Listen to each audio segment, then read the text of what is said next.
दोस्तों, भाषा को लेकर के फिर से एक बहुत बड़ा विवाद हमें देखने को मिल रहा है और ये विवाद इस बार तमिलनाडु में छिड़ा है। और इस विवाद में सीधा सीधा सीएम यहाँ चेतावनी दे रहे हैं सेंट्रल गवर्नमेंट को कि भाई किसी में इतनी हिम्मत नहीं है कि हमारे यहाँ तमिलनाडु में हिंदी भाषा को जबरदस्ती हम पे थोप सके या हम पे जबरदस्ती इसको लागू कर सके। अब ये चेतावनी, ये धमकी साफ साफ दी गई है तमिलनाडु के सीएम द्वारा। अब ये केंद्र सरकार और राज्य सरकार के बीच एक जंग सी छिड़ गई है। अब ये कहते हैं कि भाई ये हमारे पे बिल्कुल भी थोपा नहीं जाना चाहिए, हम स्वतंत्र होने चाहिए कि क्या हम हिंदी को अपनाना चाह रहे हैं या फिर नहीं अपनाना चाह रहे हैं। हम अक्सर ही हाल फिलहाल में मैं आपसे बात करूं, बहुत से हमें ऐसे मुद्दे देखने को मिल रहे जहां पर जो है भाषा को लेकर के विवाद हमें अक्सर देखने को मिलता आ रहा है, चाहे वो केरला का है, चाहे वो पंजाब का है, चाहे वो दिल्ली में हाल फिलहाल में हुआ था, जो कि बीजेपी की एक पार्टी की एक नेता थे जिन्होंने की साफ साफ कहा कि अगर आप अंग्रेजी बोलते हैं, हिंदुस्तान में है, दिल्ली में है, तो आपको हिंदी आनी ही चाहिए। यानी भाषा को लेकर के एक विवाद हमें बहुत समय से देखने को मिल रहा है। अब ये विवाद फिर से छिड़ चुका है और ये विवाद छिड़ा है इस बार तमिलनाडु और हिंदी में। अब यहाँ पर लेकिन बात ऐसी है कि इन्होंने इस प्रकार से ऐलान दिया है, करा है कि भाई किसी प्रकार से हिंदी आप हम पे नहीं थोप सकते। क्योंकि हमें जो है हमारी जो तमिल भाषा है उसको यहाँ सेफ रखना है, हमें अपना कल्चर सेफ रखना है। यानी कि इनका कहना है कि अगर आप हिंदी भाषा हम पे थोपेंगे तो कहीं ना कहीं इससे जो इम्पैक्ट पड़ रहा है वो हमारे कल्चर पे पड़ेगा, जिसे हम यहाँ पर इस प्रकार की चीजें नहीं होने देंगे। तो इन्होंने, यानी कि ये जो तमिल के सीएम जी हैं एम.के. स्टालिन, इन्होंने डायरेक्ट कहा कि no space for Hindi then now और एवर। इनका कहना है कि ना तो हिंदी की जगह हमारे तमिलनाडु में पहले थी, ना अभी है और ना ही कभी आगे आने वाले समय में होने वाली है। अब इस प्रकार का ऐलान एक सीएम द्वारा दिया गया है। सोचिए कितनी बड़ी बात है और ये मुद्दा कितना बड़ा फैल चुका है, इतना ज्यादा कि तमिलनाडु में जिस स्थान पर हिंदी में जो भी चीजें लिखी गई हैं वहां पर इस प्रकार की कालिक पोत दी गई है। यानी कि हिंदी जहां भी देखा जा रहा है वहां इस प्रकार से प्रोटेस्ट किया जा रहा है कि वहां पर सभी चीजों पे इस प्रकार कालिक पोत दी गई है कि हिंदी को हम किसी भी रूप में एक्सेप्ट नहीं करेंगे।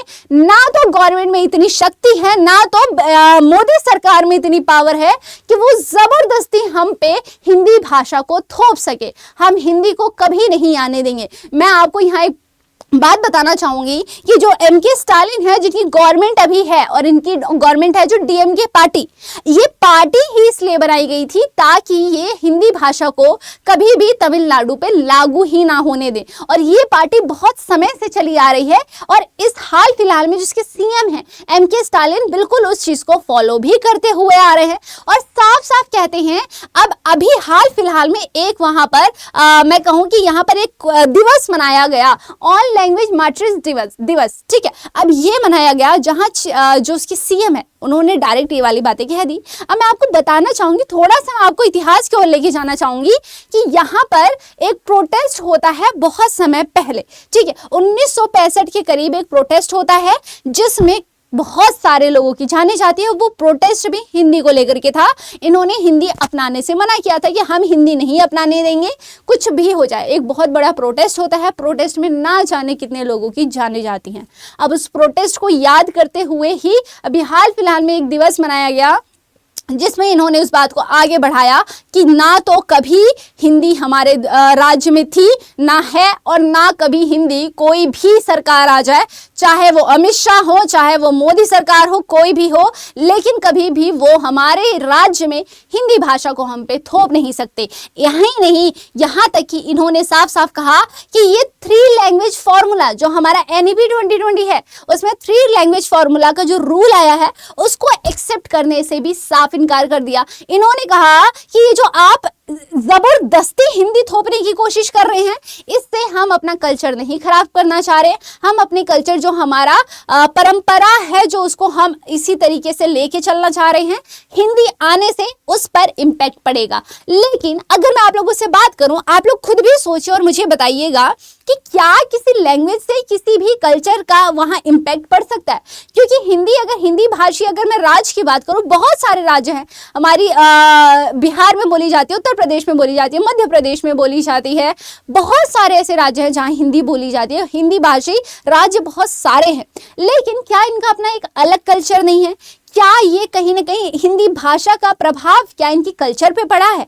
हिंदी भाषा सिर्फ एक भाषा है, और यही नहीं, हिंदी भाषा राष्ट्र भाषा भी नहीं है। उसके पीछे कारण है, जब महात्मा गांधी जी हर जगह हिंदी भाषा का प्रचार प्रसार कर रहे थे, उन्हें ऐसा लगा था कि कहीं ना कहीं हिंदी भाषा को हम हमारी राष्ट्रभाषा का दर्जा दे सकते हैं, लेकिन हिंदी भाषा को राष्ट्रभाषा का दर्जा नहीं मिला। उसके पीछे यही कारण कि हमारे भारत देश में बहुत से ऐसे राज्य हैं जिनमें हिंदी को एक्सेप्ट नहीं किया जाता, हिंदी को स्वीकार करने से मना कर दिया जाता है। कहा जाता है कि अगर हम हिंदी स्वीकार करेंगे तो इससे हमारा कल्चर पे इम्पैक्ट पड़ेगा। लेकिन जो भी हिंदी भाषी देश, माफी चाहूंगी, जो भी हिंदी भाषी राज्य है, क्या उनका अपना कल्चर नहीं है?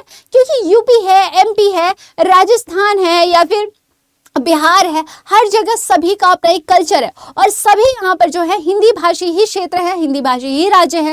लेकिन इसी कारण कहीं ना कहीं हिंदी केवल और केवल हमारी एक राजभाषा बन के रह गई है, और उसे राष्ट्रभाषा का दर्जा नहीं मिला।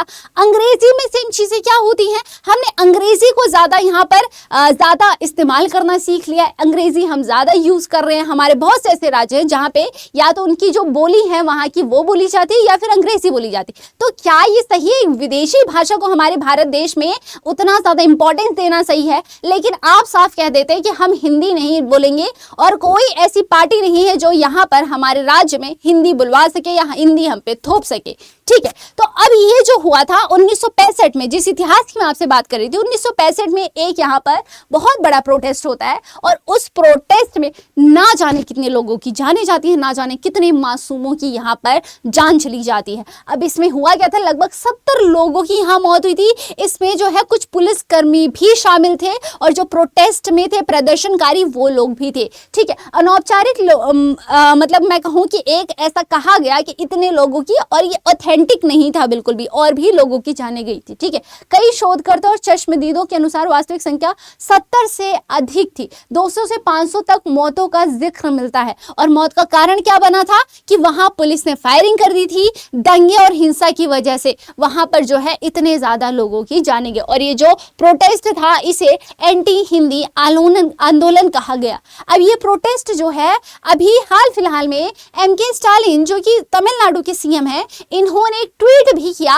ये जो कि तमिल भाषा में किया, जिसे मैं या आप नहीं पढ़ सकते, लेकिन मैं आपको इसका ट्रांसलेट दिखाना चाहूंगी कि ये कहते हैं, साफ साफ इन्होंने कहा, language war matters day, Hindi has no place here then and now. यानी कि ये जो दिवस इनको मनाया गया उनकी याद में, जिनका उस समय पे जो प्रोटेस्ट बहुत सालों पहले हुआ था, 1965 के करीब हुआ, उसमें जिनकी जाने गई उनकी याद में इस दिवस को मनाया गया। और इन्होंने कहा कि भाई इनकी जानों को हम ऐसे ही नहीं जाने देंगे, इनका बलिदान ऐसे ही नहीं जाएगा। हमने ये पहल शुरू की थी इसलिए कि हम तमिल में कभी हिंदी नहीं आने देंगे। हिंदी ना तो पहले कभी थी, ना है, और ना कभी रहने वाली है। इस प्रकार ये सीएम जो है वहाँ के इस तरीके का ट्वीट करते हैं। आगे इन्होंने कहा, a state that loves its language dearly unitedly fought against the imposition of Hindi. इन्होंने साफ कहा कि हिंदी को हम कभी भी इम्पोज नहीं करने देंगे। अब इनका साफ कहना कि अगर हिंदी आती है तो हमारा कल्चर कहीं ना कहीं जो है पीछे रह जाएगा। अब इसी में इन्होंने एक वीडियो यहाँ पर, ये वीडियो भी अपलोड की है, मैं आपको ये वीडियो दिखाना चाहूंगी। इस वीडियो में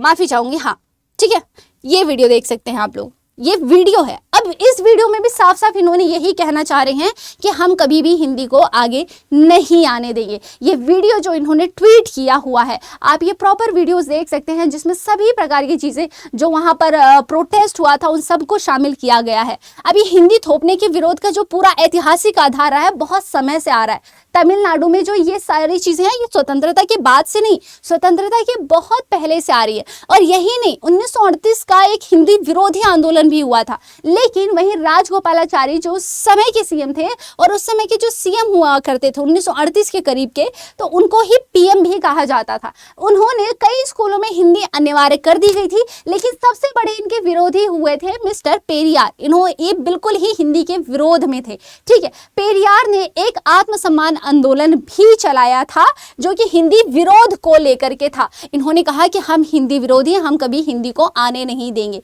और ये सारी चीजें हैं। अब डीएमके की अगर मैं पार्टी की बात करूं तो इनको सबसे ज़्यादा जो है 1967 से ही ज़्यादा प्रचलन में आया, जब इन्होंने हिंदी के अगेंस्ट प्रोटेस्ट करना शुरू किया। इन्होंने कहा कि हम कभी हिंदी नहीं आने देंगे, तब से इस पार्टी को ज़्यादा वहाँ महत्वता मिली। उसके बाद अगर मैं इसके प्रमुख नेता की बात करूं, CN अन्नादुराई इसके संस्थापक रहे थे।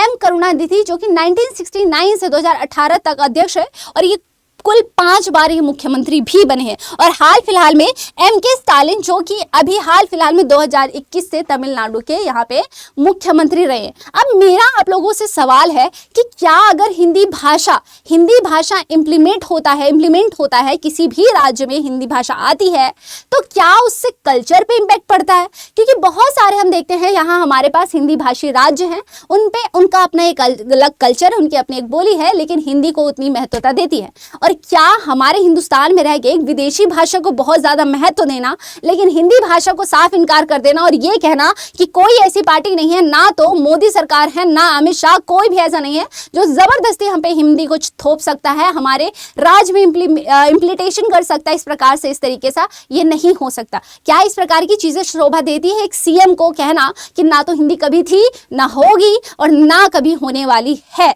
इस प्रकार का ट्वीट करना शोभा देता है? अपने विचार कमेंट सेक्शन में जरूर बताइएगा कि क्या हिंदी सिर्फ एक संप्रेषण यानी कम्युनिकेशन का जरिया होना चाहिए या मुद्दों विवादों का भी होना चाहिए? अपने विचार कमेंट सेक्शन में जरूर बताइएगा और ऐसी और वीडियोस के लिए चैनल को सब्सक्राइब जरूर करिएगा। Thank you so much for watching. जय हिंद।